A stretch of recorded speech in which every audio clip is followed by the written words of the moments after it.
करी छठी माई के पूजनवा सुनाए साजनवा। करी छठी माई के पूजनवा सुनाए साजनवा। गंगा जी नहाई के देवो, गंगा जी नहाई के देवो अर्घ साजनवा।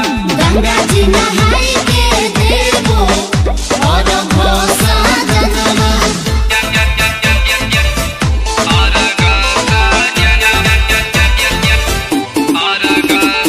डीजे राकेश राज, डीजे राकेश राज, डीजे राकेश राज। महिमा महान छठी माई के साजनवा। खुश होई है आदित्य दिहे गोदी में लाला नावा। महिमा महान छठी माई के साजनवा।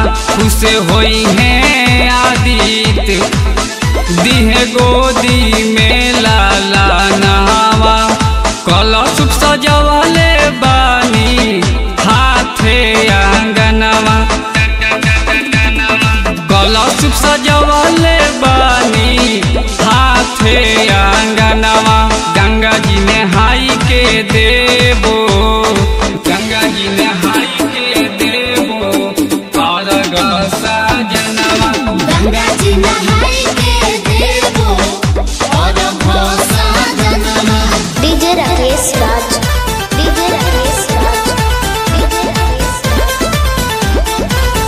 जल बीचे खड़ा अरे आदित्य गोहराई।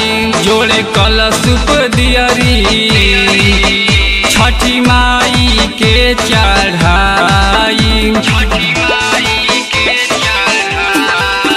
जल बीचे खड़ा अरे आदित्य गोहराई। जोड़े कलश दियरी छठी माई के चढ़ाई।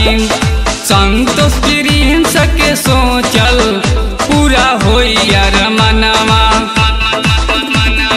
राहुल प्रिंस के सोचल पूरा होई यार मनवा। गंगा जी नहाई के देवो, गंगा जी नहाई के देवो अर्घ साजनवा। गंगा जी नहाई